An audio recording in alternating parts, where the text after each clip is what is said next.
Hi. Hi. Hello.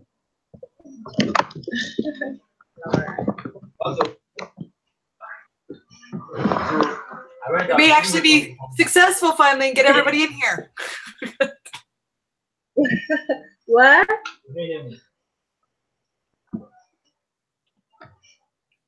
Is it just the two of us? Right now, we've got one more coming right now, and then another one. So who? Let me see. Christian should be here in just a second. But Okay. Brandon is going to be another 5 minutes. Oh, okay. Hi. It's nice to finally put a face to the name. Thank you. I'm sorry about the confusion and the mix-ups and stuff. Okay. I was so confused last week. Like, I didn't really know when we were meeting. I didn't know the time. So, and I had internet issues. So when I got my power, I couldn't. When I got the message, I was so confused. I was like, okay, I never got a notice that we're meeting or something. But I'm happy to join you guys today. Yay! Okay. Make sure I sent that link to the right email.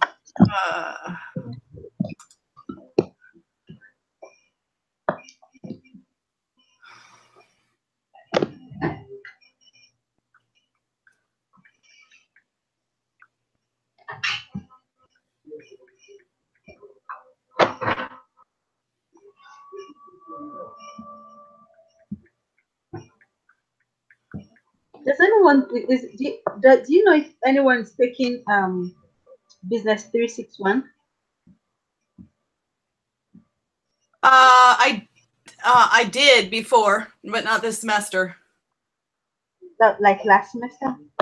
I think so, yeah. How was it?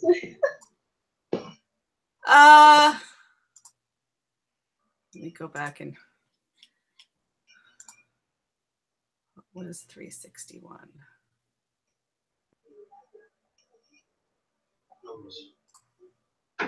So I did it in the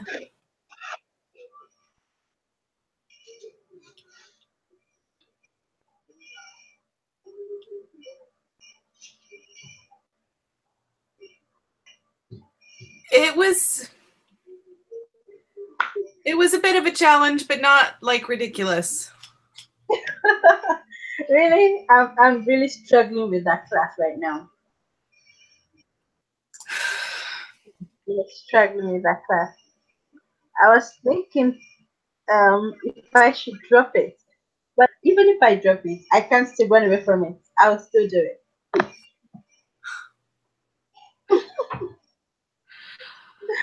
At the moment, the one that I'm doing okay, and this one not fabulous, but okay.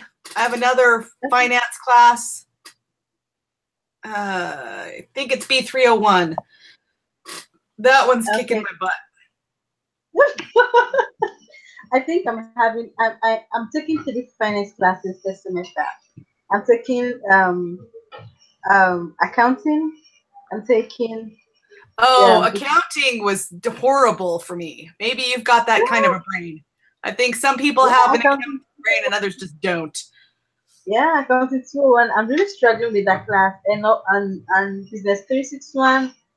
And okay, 215 is not really much struggle for me, but I'm trying with the 215. But the financial accounting 201 and business 361.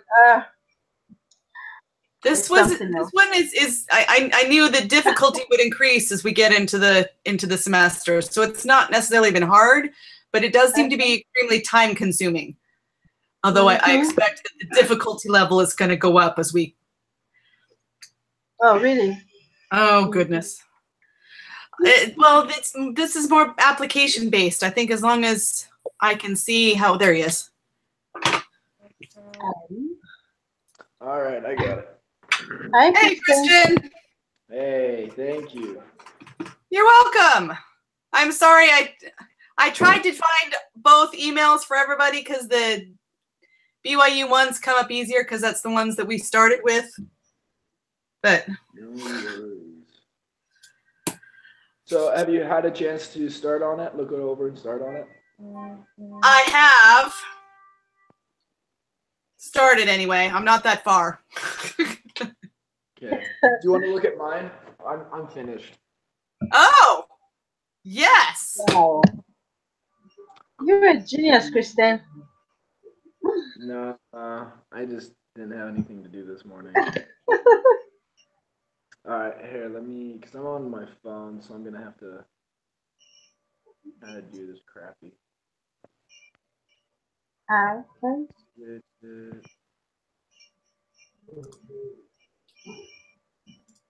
Cool. Okay. So that's what I did. So I got it so that I could type in here. I think one of them was called Theta Life.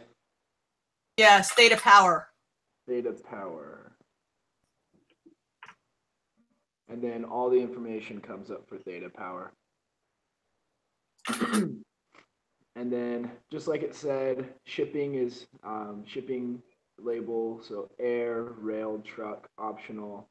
Same thing with lead time, air, rail, truck. I create the graph for lead time. And then in here, you can just type in any number, and it will tell you how many items are that number and less. So that cost and less. Can you go left again a little bit? Yeah, sorry.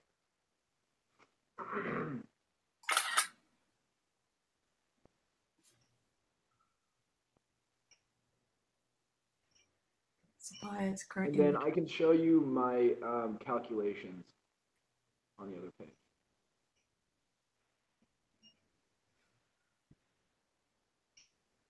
Sure. This one I felt like was a little bit easier than on the other one. So, I'll make it small. So over here, I don't remember what was there originally. Okay, so this is where I started. Supplier inventory. So this is my calculation. I don't know if you can see that. You're a little too far to the, oh, so current inventory, that's the one that.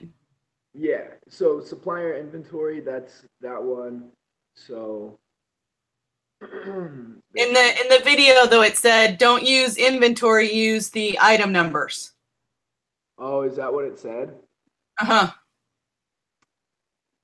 I'm finding that you have to watch the videos because he has some specific instructions in the videos that aren't in the written directions.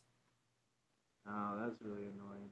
So he said to don't use the inventory, to use the part number? Yes, use the item number. Okay. Or the part number.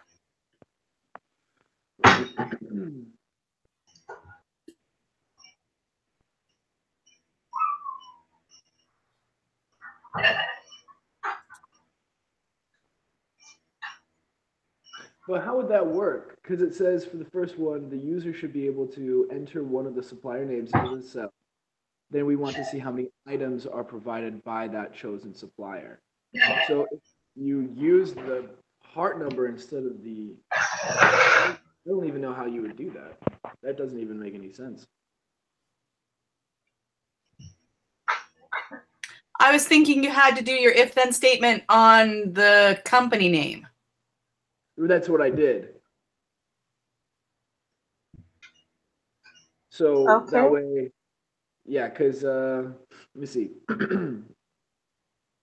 So it's basically saying if I type in theta power, then it shows me how many come up in the current inventory. And then I added all the current inventory together, which tells me how much we have for theta power or gamma rho or delta peak. You just do part number and part number instead of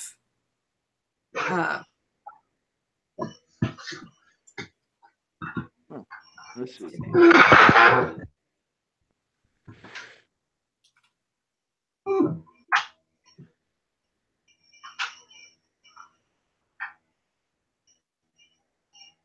Oh, I see. I see what it means. That makes sense. Yep. So that makes sense. If open parentheses, click on the cell that we have theta power written in right now, anchor it, comma, and then all of the data for the item number. So for mine, it's B5 colon B242, comma, then what? Those two quotation marks, because if it's not theta power, we just don't want anybody else. Yeah. Those parentheses.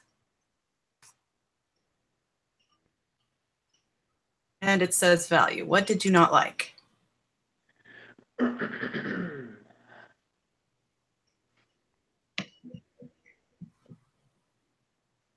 Oh, yeah, okay. So each part number represents that. So instead of doing that, let's see what happens if I type in, because right now I have current inventory. So you're right. So when it pops up, it says we have 54 in stock, but we don't want to know that. We want to know how many of that one. So instead of typing in the part number, typing in 1 and then summing that up. Does that make sense? Okay. So that will tell me how many ones? How many ones there are, yeah. And so on and so forth. Still doesn't work for me. Yeah, okay, that makes more sense. So we have 38 parts from theta power, is what it's basically saying. Hold on just a sec. It didn't like my...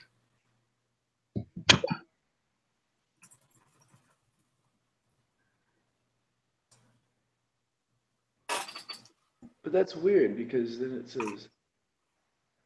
comma 1. The average. But the point is we should be able to, in that supplier name section, put in any of the supplier names and find the different totals. Right. Yeah, I can already do that. It's just a matter of what he's looking for. Yeah, no, I'm trying to figure out why it's giving me a value error. Okay. Well, I did it, and I got the right answer. Well, I got how many part numbers there are for, you know, each one. But then when he asked for the average and standard deviation, I get 1 for the average, and standard deviation is 0 because I'm just getting 1, 1, 1, 1, 1. Does that make sense? There's no variation. So there's got to be another way to do the... You should be able to enter one of the supplier names of the cell, and so items are provided by that chosen supplier.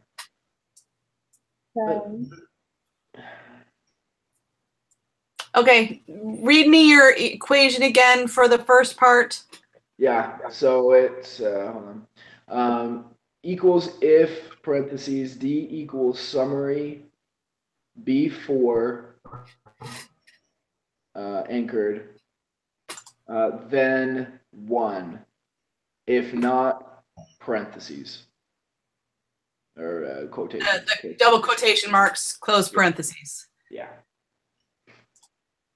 I forgot the equal sign. That's why it was cranky. So I got 38 for theta, and then if I type something else, it'll be different. But I still, my average just says 1, and my standard of deviation is 0 because there is no difference. It's all just 1. So I know how much they provide, but there's no reason to have an average now or a standard deviation. Before it made sense. So that's just because before with the current inventory there was a difference, you know, 54 here, 92 there, but it's just what the video said. Yeah. I want to watch. So I'm gonna watch the video. I'm summing all of the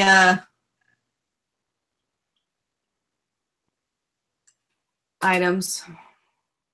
So let me get up to the average, and then I'll. Yeah. Okay, I'm gonna put you on mute real quick.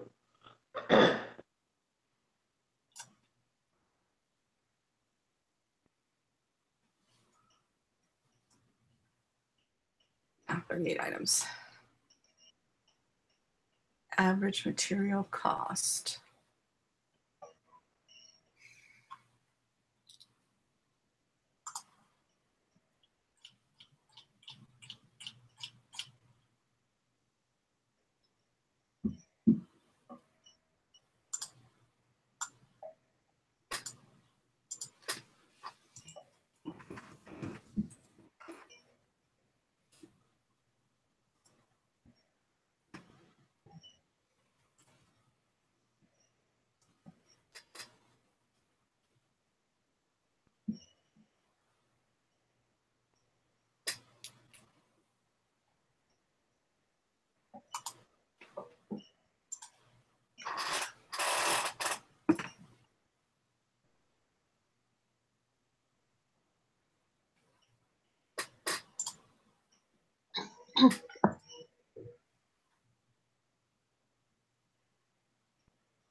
Okay.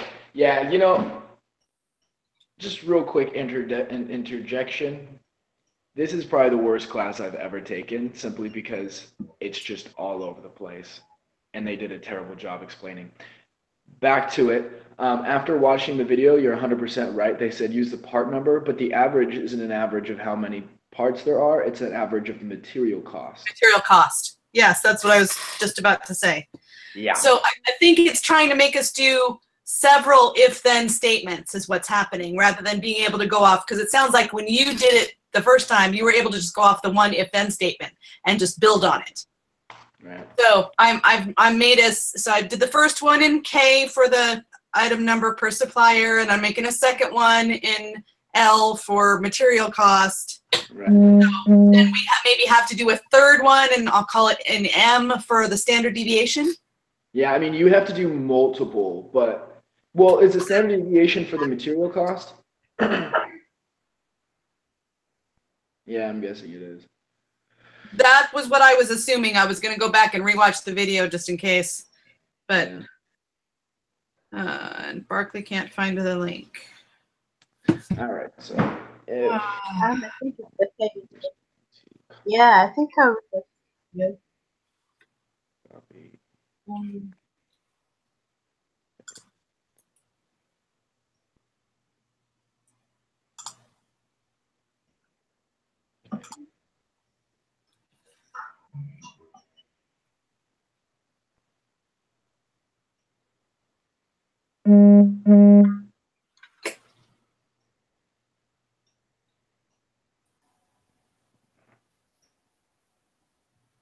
Hey, sorry about that, guys. I'm here. Oh, you found it. Okay. Yeah. It's like, send me the email again. I'll just, because I was trying to look back through the list. I don't remember what email I sent it to. No, sorry, it was probably on me.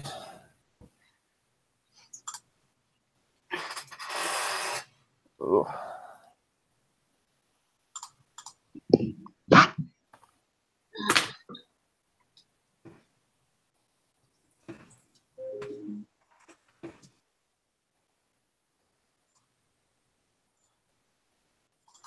Is there anyone that's done with this already? I did, but I just made one mistake and just clearing it up. Did it take long? No. I'm gonna jump off the call. Honestly, I can't focus when I work with a lot of people, so I'm just gonna jump off and then fix it and then jump back on. So That's fine. I'll be back in a little bit. All right.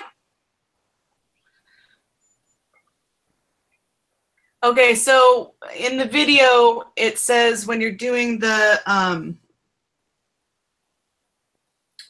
finding out the number of items per supplier, that it wants us to use the part number, not the current inventory. Okay. And when Kristen first got it done, anyway, when he first got it done, he had it all linked to that first one, and really you have to do an if-then statement for each thing for this first part. Number of supplier, items per supplier, materials cost, and then standard deviation of materials cost. Wonder if we can do it off that first one. I'll have to think about that.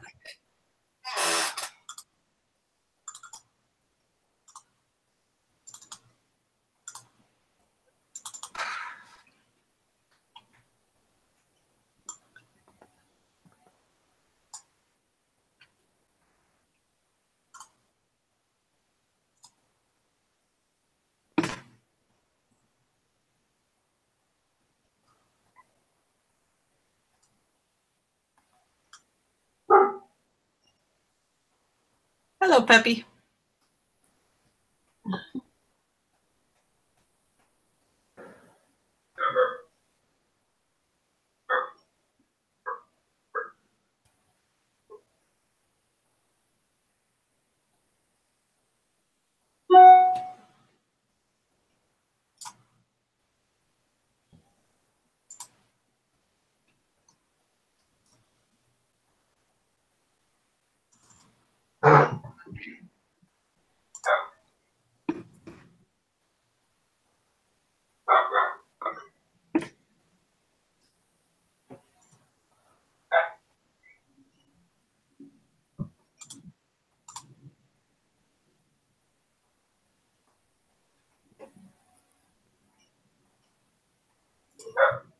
No.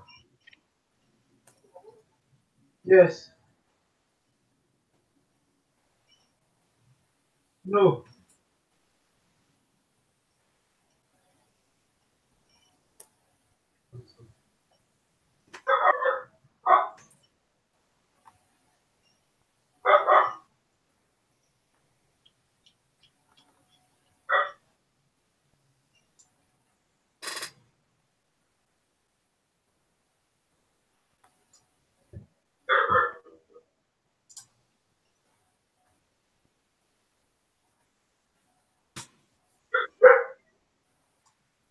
How many places do you think we should have for standard deviation? 2, 3? For standard deviation? Yeah. Well, I haven't gotten to where you're at, but it depends on what you're looking for the standard deviation for. Which column? The standard deviation of the materials cost. I would just keep it consistent with whatever you have so far. If you don't have any, I would probably just not put any. But if you, I mean, if 2 is usually what you should do. With statistics, 2 is usually like the default. That kind of gives a better idea. So Yeah. that's what I would do. Unless it's a large number, right? And so, but because these prices are so small, that I would just do 2. Yeah, I mean, if it's only a like 10, 100, I do 2. But if it's like, tens of thousands or 100,000 up, I would probably just not do any. Yeah. All right, sorry about that. I was thinking 2 decimal places because it's money, but standard deviation, I wasn't sure. I always do 2 decimal places with standard deviation. Since this is the standard deviation of money, do I leave it as money or leave it as a number with a decimal place? It's general. Standard of deviation, from what I understand, is usually just a general, but the average you'll put in. I did currency. The average is money. Yeah. I was just wondering, since this is the standard deviation of money, is it the standard deviation is $22.82, or the standard 42.07, or like it's just, I'm pretty sure it's just the number. Okay, I got 22.82. For what? Standard deviation of theta power. Theta power. Let's check. Standard deviation of theta power's material cost. Let me be specific. Yeah, 22.52, and I got $8.42.38 per current inventory. Okay, so I at least have that part right. Yep, that's correct. And then I watched the video, and my other sections are correct. It was just that one that was wrong because I didn't watch the video. Yeah, I'm finding that you have to watch the video because there's instructions or there's things they leave out. Yeah, that just aren't in the written instructions. Yeah, it's interesting. Which is annoying. Yep. Do you want to see my calculations for the shipping method and lead time? Or you got it figured out? That's where I was headed next. I don't know where everybody else is yet. Okay. Yeah, I'll show you my boom. Let me turn on my thing. Pardon how I look. I have strep throat. That's fun.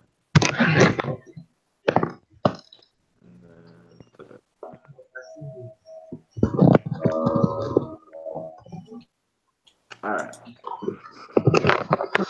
So that's my calculation for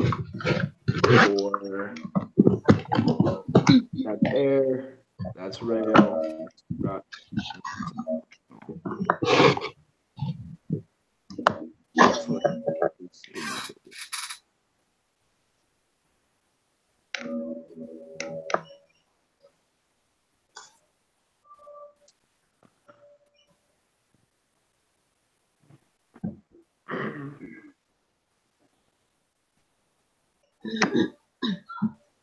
I don't have an intelligent question to ask yet. I'm gonna go back and read the instructions here for a second. I'm gonna mute mine. I'm gonna look at where it was in the video and figure out why I go next. Back in a minute.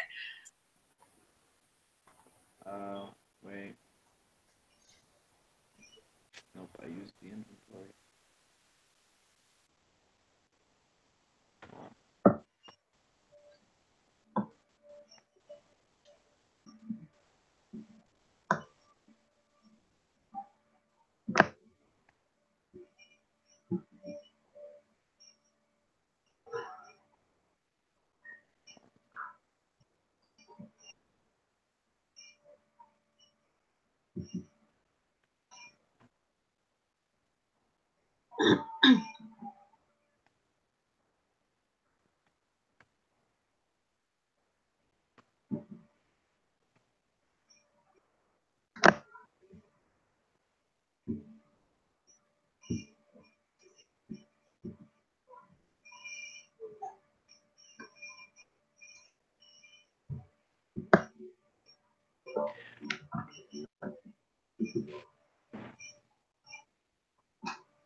right, so just a real quick question.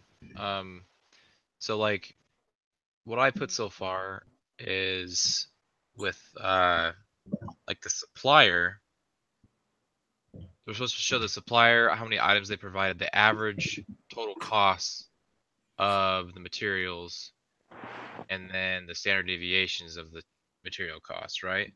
Yes. Okay, so all I did was I have like a little supplier tab, so whenever you put in the name of the supplier, it will show the inventory provided. So it just adds up all of the inventory of that specific provider. And then and your if then statement lets you, so if you change it from Theta Power to some other supplier, it changes all your numbers. yeah. So that's what we're supposed to do, right? Mm-hmm. Yeah. Oh, okay. Also, And on the data sheet, I've got two columns. The first one is the if then for number of items per supplier, and we just did ones. And then in the material cost, again, linked to that Theta Power input cell on the summary sheet, it's giving you the material costs just for Theta Power. Gotcha. So it's two different if then statements, and then take it back to the summary sheet for the average and the standard deviation and the sum and everything. Also, Laura, I realized that I made the same mistake on shipping method, so I just fixed that. So once you have that, let me know. Okay. Instead of doing the number, I just did one like we did before. I'm trying to think through the shipping method thing at the moment. Yeah. Yeah, so for shipping method, I did equals if parentheses G5 equals summary B7 anchored 1. If not, quotations close.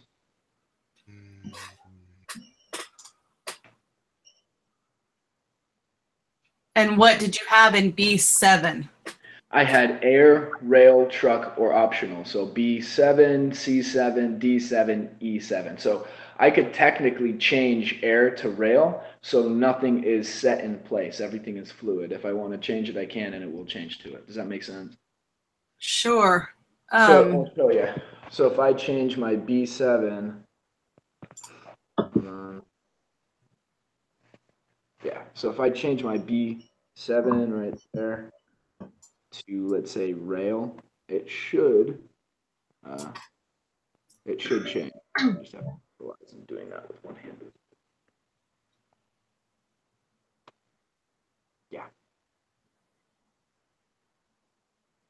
Okay. So I just use that as part of it. You could type in air, but I just figured it was easier doing this because if you anchor it properly, you could just drag all these across and they'll autofill for you. So you don't have to do an individual one. Because I did that here, and then for this one, I just anchored it properly and pulled it all the way across. That way I didn't have to keep redoing the same freaking thing. So which ones are your inputs then? Because your inputs are supposed to be like a different color from your outputs. So this is, well, technically, I guess this is input, this is output, but this is the number that they want. So this is how many are getting shipped via air. This is how many are getting shipped via rail, truck, and so forth. Okay. I like how you organized yours. I'd already started organizing mine differently. I'll reorganize it later. I mean, you don't have to organize it this way. I just put it together. No, but I like how, yeah. I kind of followed the way the video did it, doing it vertically rather than horizontally. But that's a better space. It's a lot better because then if you, like I said, if you anchor it properly, you can literally just drag them across. And that saves you like literally 20 minutes of time. See how on this one, I just anchored the column or the row or column, I get them confused. But I anchored the G here and then the 11 there and the H there. That way I could just drag it across. Drag it across. That's what I did. You want to keep seeing it or are you good? I think I'm going to try it myself here. And I'll let you know. Yeah, and then let's just obviously compare answers. Because I've obviously made a pretty Everybody else doing okay? Yeah, so far. Just getting there.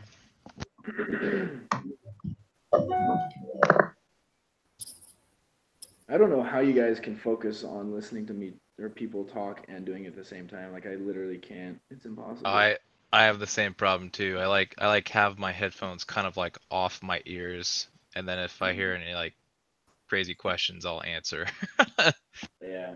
No, it's like I have to have complete quiet. Yeah, I get you. I was trying to be farther along with this before we started, but best laid plans. Yeah.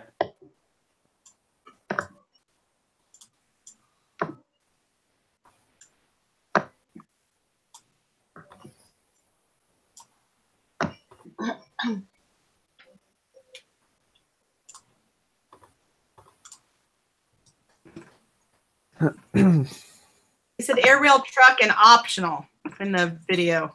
Yep. Okay. We're also technically allowed to talk about the exam now, according to the rules.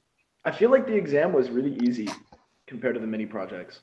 Yeah, I made the mistake of not looking so much into the professionalism before submitting it. And so, like, I made it look good, but then, like, I looked at the professionalism after I submitted it, and there were some things that I should have done that I didn't, like, gotten rid of the grid lines and stuff like that. Oh yeah, for sure. But The it is what it is. The only thing that was hard about that was just finding all the information. Yeah. Yes. That took forever. That took so long, and then having to reference where you found all your information in each cell. Honestly, it wasn't too bad for me because I did like easy stuff like cost of living index, and you can literally Google that and it will come up instantly.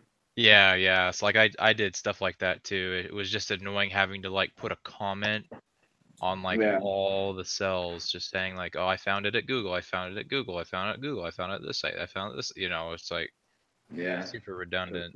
I can't remember. I lucked out halfway through, found this site that like listed 6 of my things that I was looking for right across, and I was like, done. That's awesome. Have you guys gotten graded for it yet or no? No, not yet. I don't think so.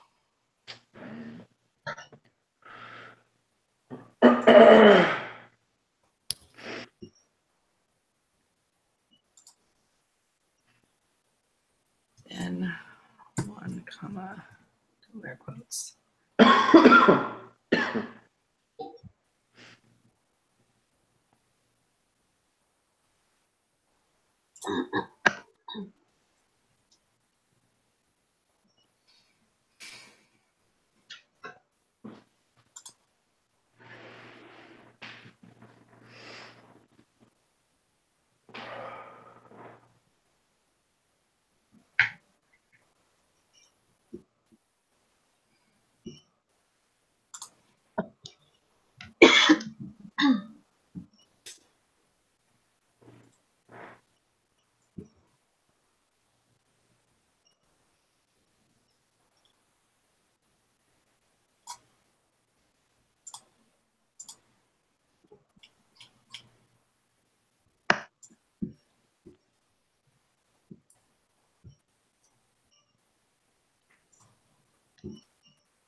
All right, guys. Well, I gotta get going because I gotta go feed my little girl. But it shouldn't be too hard to finish this up. So, Finish it up. Yeah. yeah. So thanks for the video. And do we want to plan on Saturday or do you want to do Friday? What works for everybody? Let's Okay. do it while we're out here, especially with Bright, because she's on a significantly different time frame than we are. Can we do Friday? I think she's gone. I don't see her in the call anymore. Oh, all right. Well, then we need to make sure we email. I have no problem with Friday. Friday's, well, depends on when on Friday. I can do any time Friday. Anytime before 2 for me. I've got a luncheon from 11:30. Friday's actually a little more full than Saturday. Sorry, normally Friday's not this full. We've got the Key Spouse luncheon from probably 11:30 to 1. So that's like 10:30 to noon your time if you're Mountain. And then I've got Final Friday from 3 until 7. It's our last one, so I can't skip it because my husband won't be the commander as of June. So gotcha. He's retiring from the Air Force in like December, January time frame. So wow. Yeah, big changes coming up for our family. I graduate. Our son graduates. Possibly he's either going to school for a semester, going on a mission. My husband retires, trying to get in with the airlines. Lots of changes at the White House. No kidding. Would you be able to do in between those 2 times that you said? So like, say 1 o'clock our time, which would be 2 o'clock your time? I'd have 1 hour. I'll just have to try and make sure that I'm done with whatever it is. I'm down for that. I'll see you guys then. Okay, so that's 2 o'clock our time, or 1 o'clock our time, 2 o'clock your time. 2 o'clock my time. Okay. 2 o'clock Friday. Somebody email Bright, please. Okay. Yeah, we can do that. Okay. Bye, guys.